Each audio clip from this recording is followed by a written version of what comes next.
Ahoj všem! Chci vám ukázat nový vábničky od Dana Thompsona na lišky. Dělá jich celou řadu, já vám představím těchto 5. Tohle je vábnička s názvem Predator Call 1, PC1, PC2, PC3, PC4, PC5. Přestože vypadají podobně, tak mají různou funkci. Jak už vidíte, ve velikosti těla té vábničky je vlastně zvolený i dosah, kam chcete až vlastně, jakoby, aby ten zvuk dosáhnul.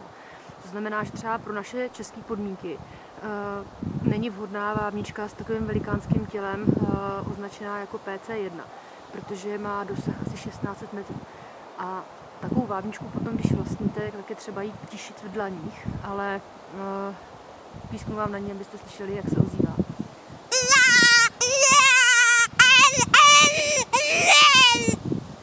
Co se mi na těch jeho vábničkách fakt líbí, je, že když do té vábničky fouknete víc, tak se z ní ozve takový chraplavý hlas, který vlastně z jiných membránových vábniček těžko vyloudíte. Prostě ty vábničky to v sobě nemají.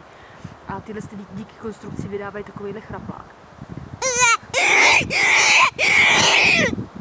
Ta teda s velkým dosahem. PC2 má dosah zhruba 12 metrů, ale opět můžeme tišit v dlaních.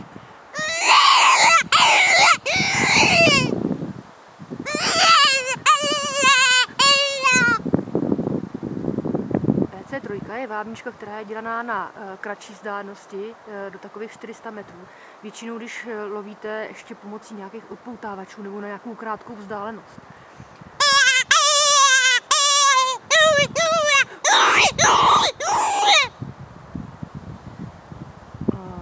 Vábnička s označením PC4.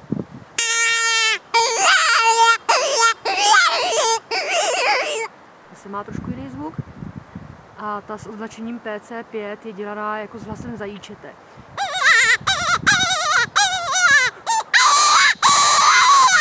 Takže je z nich nejjemnější. Takže pro tyhle podzimní podmínky nebo zimní podmínky na lov úplně ideální pomůcka. Jinak ty vábničky se mi líbí v tom, že jsou v pěkném designu ve dřevě, protože to dřevo těm vábničkám dává vždycky velmi pěkný hlas. A to, že jsou konstrukčně vevnitř vlastně dělaný s nějakým kovovým vnitřkem, takže nepodléhají zkáze. Já musím říct, že jsem za celou tu dobu, co je prodávám, tak jsem měla jednu jedinou reklamaci, že ta vábnička byla nějak prostě divně naladěná. No, za sebe vám přeju hodně úspěchů. Jestli vám to video k něčemu pomohlo, tak jsem ráda. Mějte se, ale zdar.